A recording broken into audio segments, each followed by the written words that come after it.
Hello YouTube, it's me, Spraggy.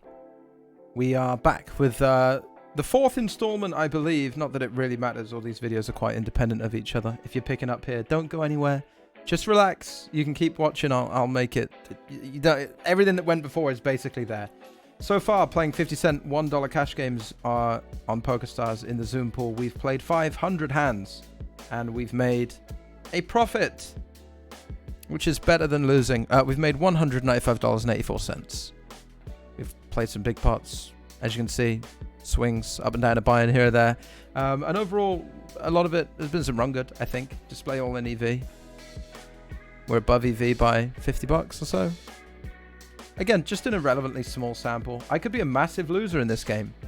I could be a massive loser in general. Frankly. Let's not go down that rabbit hole. Let's get back on track. I could be a massive winner. I could be a small winner. My guesstimate? Management speak. My best estimate is probably that I'm break even, maybe small winner.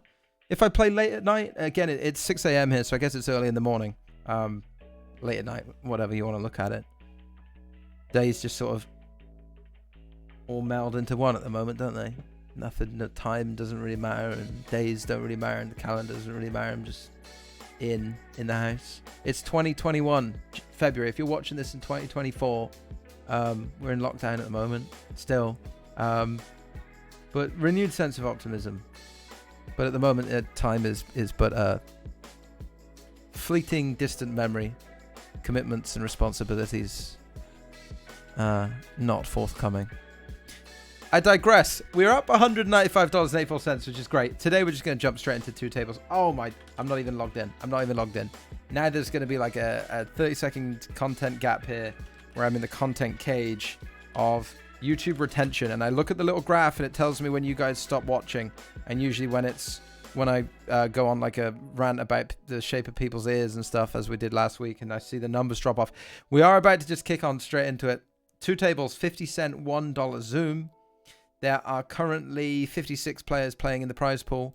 They're about to be 58 because I'm going to count for two because I'm in on two tables. Ladies and gentlemen. Oh no, I just hit stop getting hands. No, get hands while playing. We played a bunch of tournaments today, of course, because that's what we do. Twitch.tv/Spraggy or Spraggy.tv. If you have not yet checked out the live streams, I'm live on Twitch about 14 hours a day because, again, like I say, I must stress, I don't have a life or anything socially to do. Table 1, Table 2. Table 1 and Table 2 are the same. We will mix them up. That is Zoom 2. This is Zoom 1. We have 10 8 of spades on Zoom 1. So last week, or last episode, last video, and again, I want to make all these kind of independent so you can jump in wherever. But there was a hypothesis, there was a suggestion that all 4 bets at 100 Zoom are pretty tight. It's going to be queens plus an ace king, or jacks plus an ace king. I think we kind of done away with that, and I think a lot of the feedback that I've been getting is like, that's not true. So I think there is a little bit more pre-flop aggression in these games than we are perhaps discussing previously. I don't know. There seems to be a little bit of messing around, and I'm certainly putting in some 4 bets. I'm certainly chucking out some 4 bets. Here with the Jack 10, probably a board out of position we want to do at least some checking on. I think Jack 10 is a pretty efficient check, as they say, and may even be so for another street. Let's have another street of checking. And then once we've played this hand, once we finish with this hand, I'll come to you with something that I'm going to think about doing and see if there's an appetite for it. See if there's a hunger for it, if there's desire. You guys are going to have to get in the comments, let me know, get in the liking video section and let me know. We're definitely going to call. My estimation of my opponent's range, I do think a lot of Queen X is going to bet on the flop ace, king, queen, queen. So we're primarily just losing to like ace, jack, king, jack. They indeed have one of those hands because that's just the thing that's going to happen sometimes. If there was a river bet, I probably would have called. So I think there's maybe a bit of missed value against me. Maybe I'm a station if I decide I want to call that river. So as we jump to table 2, having checked back deuce, 10-10, we're just not allowed to fold, right? Like, we're just not allowed to fold wide defending range in the big blind. Certainly in a tournament, our opponent's going to be very, very wide here defending in the big blind because there's antes and there's no rake. I'd imagine they're a little bit tighter in a cash game. That said, I'd probably bet most of my 10s on the flop. Most of my, all of my deuces on the flop, ace deuce suited if I have it, which I would. So when I get here with ace high, like, what other hands do I want to call? Well, maybe I have 6s, 7s, 8s, 9s, 3s through 9s. It's a lot of combinations. Maybe I can just call all those pairs. Maybe I can just call all those pairs. All right, I'll fold ace high. I also do think that, like I say, the flatting range in the big blind is probably a little bit tighter compared to in a tournament format, right? Because you don't have antes, so you're less incentivized to defend the big blind. And also, if you see a flop, you've got to pay rake, so you've got to play a bit tighter. That is, neither of those things are true in a tournament. My suggestion is then, and like I say, I don't want to do this and it be a waste of time because I'm a very, very, very important person and my time is very, very, very valuable. And I got a lot going on outside of YouTube and streaming. I don't just sit here all day doing that. And anyone who tells you otherwise is just a liar, all right? I was thinking about just doing some daily YouTube uploads. All right, now don't get too excited. I know. It's just, you've just spilled your cornflakes all over your fucking best suit. You're getting ready to work. You're watching in the morning. You're having your cornflakes. I'll just put some Spraggy cash game stuff on, and then I'm going to do daily uploads.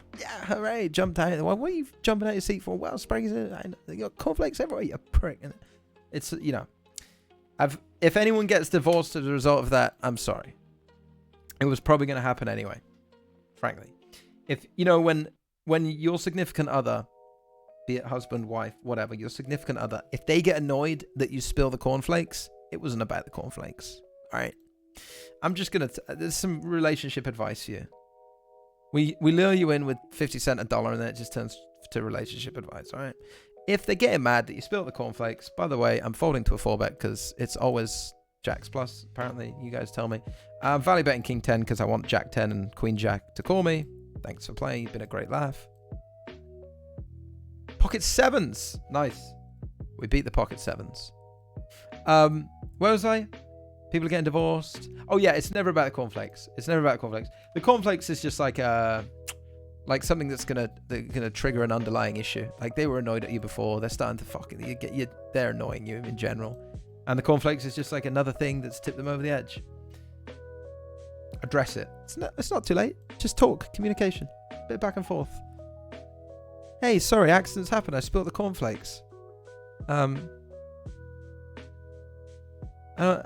sort of upset that you're so upset about it. Is there something else going on? Well, there is actually, Gary. You didn't do the dishes last night. You never do the dishes. Oh, I'm sorry. Sometimes I just don't, you know, I get so busy or sort of, I don't know, maybe it's laziness with everything going on. I'm a little bit distracted, but I'll make a concerted effort to do better and help you around the house. Oh, thanks. You know what? I appreciate that. I'm glad we've had this chat. It was such a small thing, but I just didn't want to... I was scared to bring it up. It's silly, isn't it? It is a bit. I'm glad you have now. We'll move on. All right. I love you. I love you too. And then you go to work and take it from there. But yes, don't celebrate too hard. Don't spoil your cornflakes. I'm thinking about doing daily video uploads. Just a little something every day. 30 minutes every day. Me checking in with you. Seeing how things are going with your relationship now, apparently. I'm invested in that now. I've dug myself into a hole. But also, we've got kings. But also, just to catch up, play some 50 cent a dollar no limit hold'em with you folks. With you fine folks. For 30 minutes a day. And then see how we go with it. So this is the first day of that. And if you don't see an upload tomorrow, I got bored. I don't really want to like lean into a promise, quote unquote.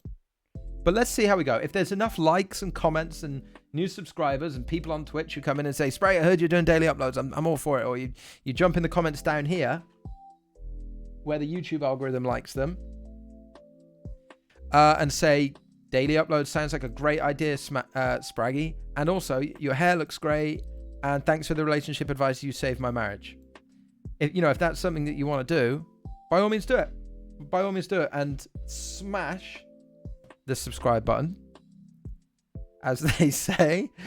I think we'll 3-bet King 9 of diamonds because King 10 suited, I'm happier calling on the button. King 9's just a little bit too far apart, like you've been drifting.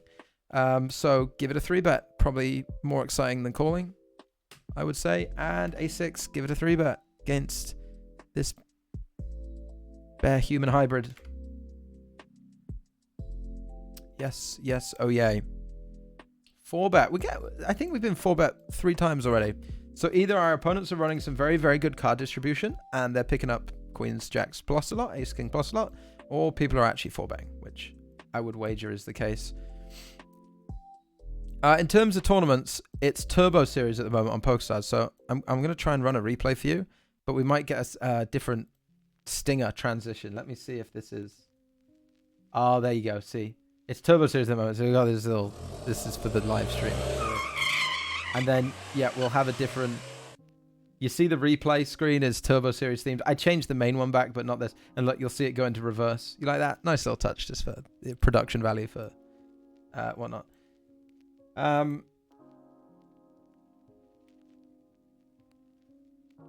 This was the hand I was going to replay because I think it's pretty interesting, pretty fun. $75 pot we won here. Button. I always feel like broken stack, recreational player probably, and it's just a little bit dusty, like never really too strong of a hand calling in the small blind. We decide to put on some pressure with a 3-bet with King 10. Button folds and we play in position against a pretty weak range, which is nice. King high board, we go for a really, really small bet. Just forcing them into some very, very uncomfortable defense, right? If you think versus his sizing, they have to defend a disgusting amount of their range. 1 divided by 1 plus a pot size bet. So whatever this is like... a quarter pot bet, right? So just a moment. So it's 1 divided by 1.25, right? Which is 0.8, so 80%. They have to call 80% of the hands they get here with.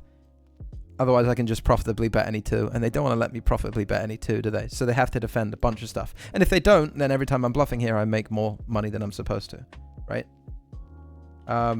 So we force them into an uncomfortable defend on the flop, and then we check the turn. Maybe, like, with the 10 of diamonds, we block some of the, like, stronger draws.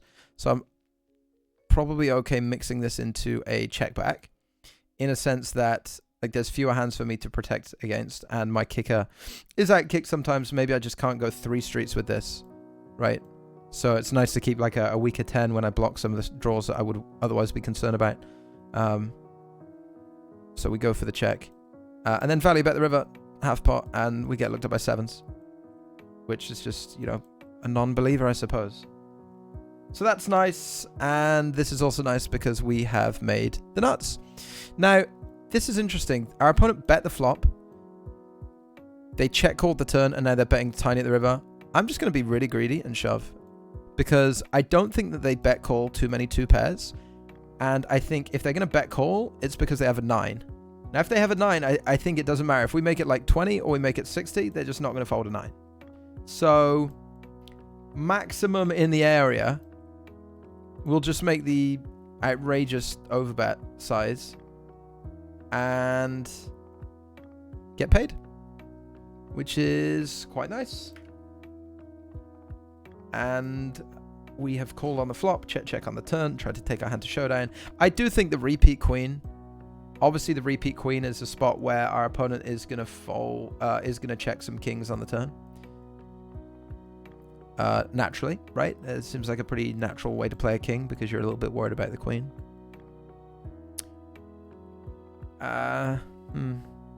Do they start bluffing again at the river for this sizing? I would still have some kings. I'm probably just going to call. We don't block any flush draws and stuff, but I'm probably just going to look it up with ace high and expect to win enough of the time. They do show a 9 high, which we can beat, which is good as well. Over here, 3-bet pot, I have made a straight. I know what you're thinking. We just made a straight. We've just made another straight. We're running good. We also just called someone with ace high, so playing all right. Reading people's ranges all right. Making some nice hands. All usually conducive to good stuff. Good stuff. Just going to try and get called here by some sort of disgruntled 2-pair. I don't think I can go massive because I don't have any flushes. and occasionally when I check back the turn, and occasionally my opponent is going to have some flushes. So in situations where your opponent is capable of having stronger hands than you, you're not really allowed to use bigger bet sizes. That makes sense, right? Because their range is just stronger. Why would you want to be betting bigger? We can go back to... Are we going to have... Okay.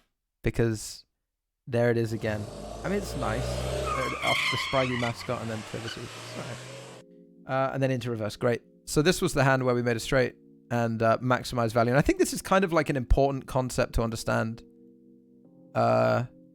We defended here. Again, there might be some 3-bet and we defended here. Also, like, maybe this is a little bit of a wide peel on the flop, frankly. For half pot. But, you know, like, in position, 2 overs, backdoor straight draw, like queen of diamonds. Probably not. Turn is a 10. Our opponent checks, and I think this is a really good time for us to start bluffing our hand. We are going to lose at showdown sometimes to, let's say they bet a hand like ace-8 on the flop. Let's say they just bet like random ace 10 on the flop, right? There's pressure that can be applied to that when it picks up a pair. Primarily, it's weird, obviously, because they did end up having a 9, but actually when they decide to check here on the turn, I think most opponents are by and large stripped of 9x. So we start bluffing, they call, and then we river this card, which is obviously our gin card, giving us the nuts. And they still have $64 back and they go for the small sizing. Now, I think when they go for the small sizing, let's say we make it 22. If they have a 9, they're going to call. Like, they're not going to 3-bet all in on the river with a 9. So if we make this $22, they're going to call. I think if they end up with a hand like ace-10 and they face a raise on a 4-liner board, they're almost certainly just folding anyway. Right? So you have to weigh up, like, what are the chances my opponent's going to bet and then call a raise with 2 pair on this board? Like, maybe they decide to call, like, 1/5 of the time. So 1/5 of the time, you're going to win an extra $20 if you make it 22. But weigh that up against, like, if they do have a 9, what are the chances they fold to any sizing? Because if we make this 22, or let's say we make it 27, or we go greedy at, like, 32, and they click call with a 9, I don't think they're ever raising it. So we're going to make $30 with a 9. But what if 100% of the time they're going to call with a 9 because they're never going to fold it? 100% of the time we can make the full $65. Then I think jamming becomes our best, greediest option. So we do that, and we get called pretty quickly, and we win the $158 pot. Instead of going for the smaller sizing and trying to target 2 pair, we just target the cooler. If you think you're going to get cooler here, like, just try and max against it, right? Back into the live action we go. We saw an ISO here, and we have the 2 9s on a very, very safe board, deuce, deuce, 3. I think the majority of my opponent's better pairs are going to 4-bet pre-flop. That is to say, jacks or aces are going to 4-bet pre-flop. So I'm very nutted. I'm going for massive sizing. I'm not sure how I feel about it. I'm probably better off just going for a half pot. I do think we want to go big, though, at a position with a hand that requires a little bit of protection. It's a little bit vulnerable. Like, we don't really want to go so small that our opponent's floating, like, super wide. Maybe we can go smaller at the top of our range because we require less protection. And, you know, obviously we require some balance there, but maybe we just half pot all our pairs. I'm not sure. But it feels definitely like a spot we should be betting. Got a strong hand. Me big hand, me big bet. Right? Like, me big hand, me big bet. And our opponent calls, which is nice. Do I want to take a sizing here where no, I mean, I'm polarized. I may as well keep on keeping on with that.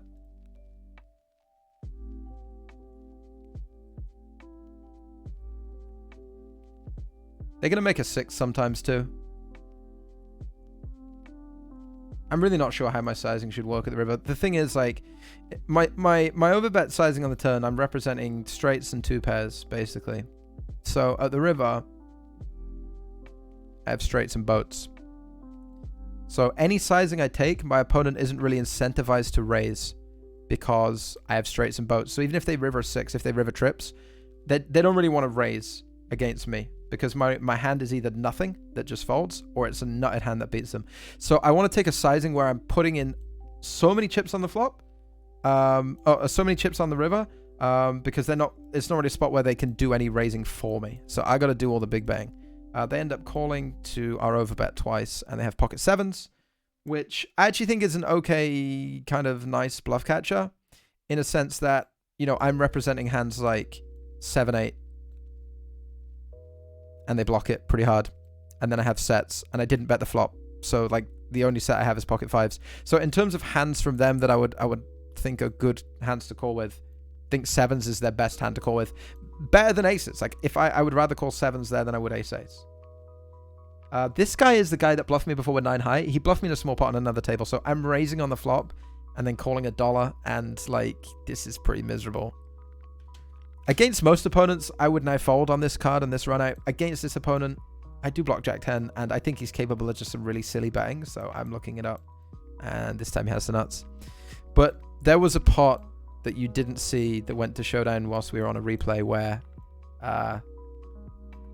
he bluffed me. That was the guy who bet 9-7 when we called ace high, and then he bluffed me and he like bet, and I called with a pair, and he had like a busted draw again. So I think he's capable, and I have top pair, so I'm just going to pay off the $12, and this time he has it. We'll stick with here. We got kings. This is an action-packed video, isn't it? This is a really nice action-packed video. And of course, this guy's pretty loose, pretty recreational. It's going to come along pretty wide.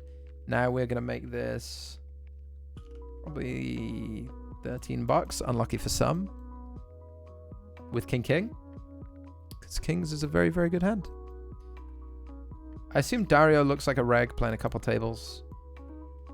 2.5x in pre, full stack. Looks like a regular.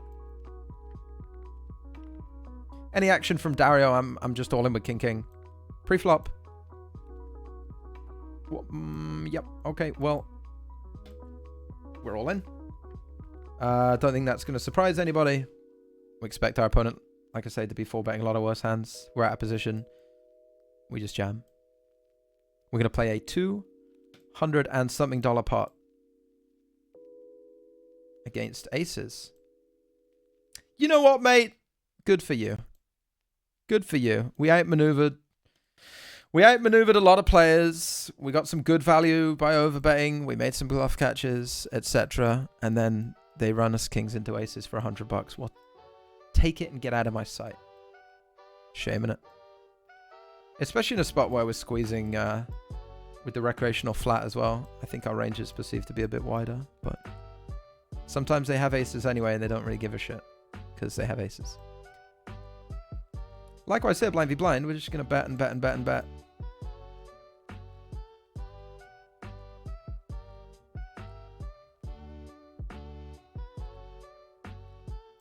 And again, they called so fast, it's hard to believe they have 4-5. Maybe we have the same hand. I don't think I fold for the min raise, but when they raise a pot size bet like this, it's pretty scary. But we have the same hand. I honestly think that raising the river is a little bit thin. I honestly think I don't call many worse hands. Like, I get there with ace-10 and I'm like, problem, right? So, am I going to bet call? I'm certainly not going to bet call ace-king, ace-queen, or ace-jack, right? Those, if I have those, I mean, I shit my pants with ace-10. So if I have just like, even if I have like ace-deuce, ace-3, right? I'm like, oh, he has ace-10, the same hand as me, or he slow played something better. So if I have ace-deuce and ace-3, I probably just mark the river. So ace-10 raising versus pot size bet might be a little thin. Probably not. Like, I don't know. Maybe. Fun session so far, though. We were up heaps. We'd be up more if we didn't run kings into aces, but we'd be up less if we didn't make a straight against a straight. So, you know. Variance is variance. We just got to make good decisions, and I think we're making good decisions. I do just want to go back. Let's talk about that sevens hand again. Let me see if I can turn the stinger off so we don't have to sit through the thing. Maybe I can't right now. It's okay. It's only 5 seconds or so. We'll not do it just yet because we got ace king and we got a flush draw. Dario just cooled me. Not that that really plays into this. I mean, it might be worth noting that there's been some pre-flop aggression. Ace king off. Let's flat and take a flop. Meanwhile, we make a flush. We're gonna go for a lead on the turn. I think it's a turn that benefits my range much more than it benefits my opponent, so we want to be betting it a fair amount. As you can see, pleasure to donate, sir. Thank you. Although when they say pleasure to donate, I'm kind of hoping that they call, yeah. And calling on the flop. It is a monotone board, so there's no opportunity for us to raise with our ace king here. And turn as a queen, which again is going to dampen our spirits in that the main hand that we were looking to cooler before was ace queen. I think on this turn we'll do some checking. I'm not too worried about another heart rolling off, in a sense that my opponent's offsuit combinations that 3-bet here, like I think if they have a heart, they're probably betting for the most part. I will for sure be value betting now, and expect sometimes to see a hand like ace-5 of clubs, or like a suited wheel ace or something like that 3-bets and then decides to pot control turns. So I think it's a pretty good value spot for us. I'd be pretty shocked if people are checking 2 pairs here twice. Ooh, spicy. Spicy. It's pretty interesting. Pretty interesting spot. Obviously, I don't have any flushes when I check back the turn, and I probably don't have ace king when I check back the turn.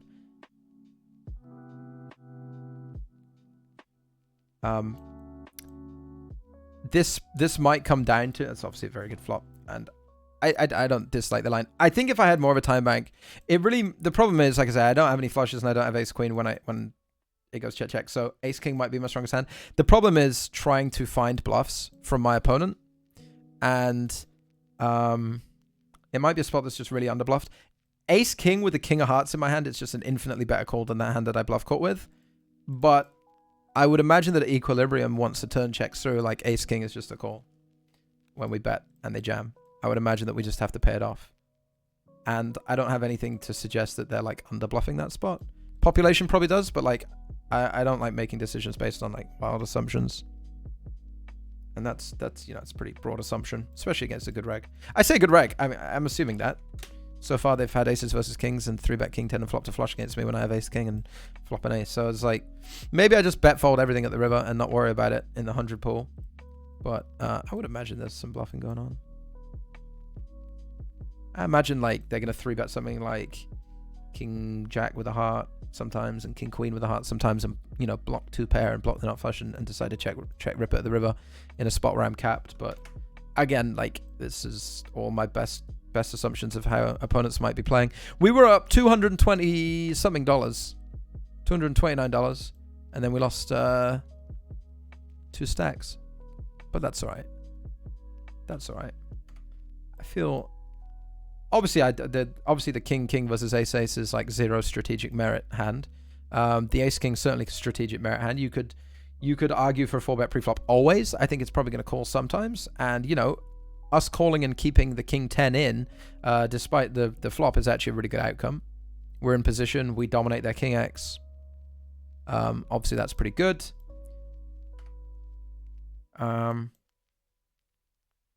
And then I think flop is pretty standard. There's no raising on the mono. I think turn is sometimes a bet, sometimes a check. I think river is almost certainly a bet. And then the only decision is really whether we're going to call the jam or not. And I'm very wary of folding the top of my range, right? So if I that deep, if I have a flush, I'm going to bet the turn. If I have ace queen, I'm going to bet the turn. If I have a set, I'm going to bet the turn. So the best hand I have when I get to the river and bet is ace king. Now ace king with the king of hearts in my hand is better, but it's probably not enough to only call that if my opponent is bluffing quote unquote as they should be. Maybe if my opponent isn't bluffing as they should be, then our hand becomes a fold.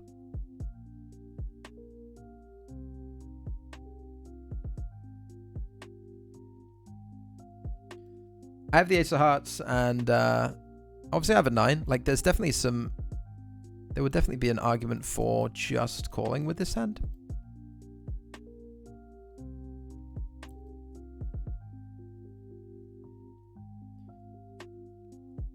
But we're going to blast. I have a lot of flushes here. Whoa. I guess that makes me feel a bit better about my call.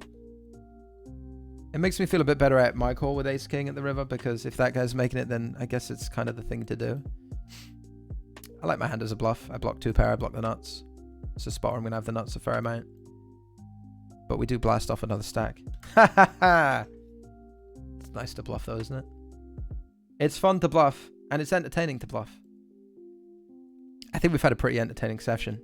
Let me know in the comments, and let me know if you want to see a little bit of this every single day here on the YouTube channel. Make sure you like, comment, subscribe before you leave. Losing to a better ace high. Damn, that session started so nicely, and now I have to post up a $116 loss. All right, time to get my money back. With ace queen. Sit out next big blind. Sit out next big blind. I honestly, I don't really think we do anything too out of line. I like the bluff with ace 9 with the ace of hearts. I do. I really do. Gonna have plenty of flushes in the big blind.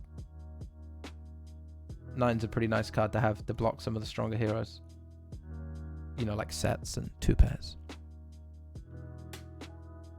But he called very quickly, you'll notice, with ace king.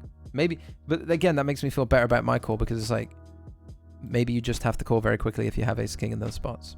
I did. I bet called pretty readily. I think it's a nice board for me to bet in a 3-bet pot, 6-4-3. I have the pair advantage in that they didn't 4-bet. I have more big pairs than they do. And they still just fold out a whole bunch of stuff. Like, it's really hard for them to float Jack 10 on the flop. It's really hard for them to float Queen Jack on the flop. Especially when I have hearts. And I block the backdoor flush draw as well. 4-liner, I'm just going to give up with this one, I think. More than likely. Play my free hands out, and that will be the video. Assuming I get some free hands. 4s. Okay. Hold it on. Lots of action, at least. Up 2.5 buy-ins and down 3 buy-ins in 143 hands. Gonna come in at a net loss of $132 for the video. So you better like it. It cost me $130. In fact, I was up 240, so we just swung down like $400. And we're not deep enough to set mine. I know what you're thinking, Spraggy. It's the end of the video. You're down a bit. You got 4s. Go on. See if a 4 comes. But that would be unprofessional. And that's not me. And that's not you either, chat. You're about good decisions and rational thinking. And nothing else other than that. Apparently I'm just getting all the free hands today. Just when I want to wrap up.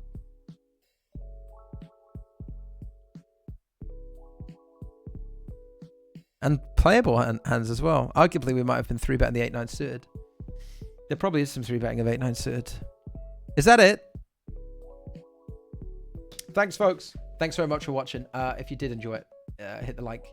If you want to see daily uploads, let me know in the comments. If you loved any of those hands or have anything to say about any of those hands, let me know in the comments. And yeah, cheers. Good luck with your marriage. I'll see you next time.